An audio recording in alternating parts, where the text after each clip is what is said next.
बहुत समय पहले की बात है। एक बहुत ही गरीब इंसान था। उसके साथ उसकी पत्नी और दो छोटे छोटे बच्चे भी थे। उसका अपने परिवार का पालन पोषण करना बहुत कठिन हो गया था। उसका दिमाग काम नहीं करता था और मन भी अशांत रहने लगा। तभी उसने अपने घर को छोड़ने का फैसला लिया। एक रात जब उसकी पत्नी और दोनों बच्चे सो रहे थे, तो वह चुपचाप घर से चला गया।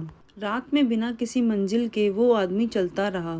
तभी अचानक उसने देखा कि एक नदी के किनारे भगवान बुद्ध अपने शिष्यों के साथ बैठे हैं।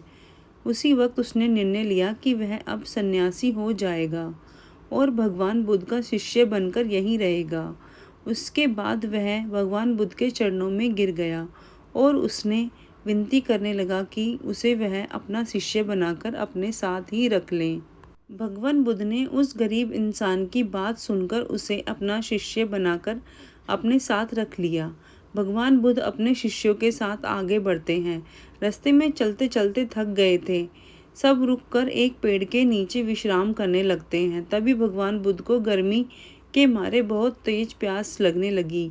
उन्होंने अपने नए शिष्य से कहा, यहाँ पास में ही एक सरोवर है, तुम वहाँ जाकर पानी ले आओ। भगवान बुद्ध का आदेश मानकर वह सरोवर से पानी लेने चला गया।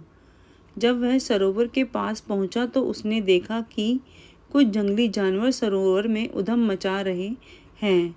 जैसे ही वह सरोवर के और पास गया, सारे जानवर वहां से भाग जाते हैं, लेकिन सरोवर में कीचड़, सड़े गले पत्ते ऊपर तैर रहे थे, जिसके कारण उसका मन नहीं मान रहा था। उसने सोचा, इतना गंदा पानी भगवान बुद्ध कैसे पिएंगे। वह बिना पानी लिए वापस लौटता है और आकर बुद्ध से बोलता है, भगवान, उस सरोवर में तो बहुत ज़्यादा गंदा पानी है, वो पीने लायक नहीं है। अपने शिष्य की बात सुनकर भगवान बुद्ध थोड़ी देर चुप होकर बोले, जाओ उसी सरोवर से जाकर पानी लेकर आओ। भगवान बुद्ध का आदेश मानकर वह वापस से सरोवर की तरफ चला गया, लेकिन वह मन ही मन सोच रहा था कि भगवान बुद्ध इतने गंदे पानी को कैसे पिएंगे। जैसे ही वह सरोवर के पास गया, वह यह देखकर चौंक गया कि सरोवर का पानी एकदम निर्मल और स्वच्छ हो गया है और अपने स्वभाव में बह रहा है। उसने पानी लिया और भगवान बुद्ध के पास आते ही उसने प्रश्न करता है, भगवान, थोड़ी ही देर में सरोवर का मैला पानी इतना साफ कैसे हो गया। फिर बुद्ध ने उसे समझाते हुए कहा, जब जानवर पानी में उधम मचाए थे तब सरोवर का कीचड़ उभर आया था, लेकिन कुछ देर शांत रहने पर कीचड़ फिर से नीचे बैठ गया और पानी पहले जैसे फिर से निर्मल और स्वच्छ हो गया। ठीक इसी तरह से हमारे मन की स्थिति ऐसी ही होती है।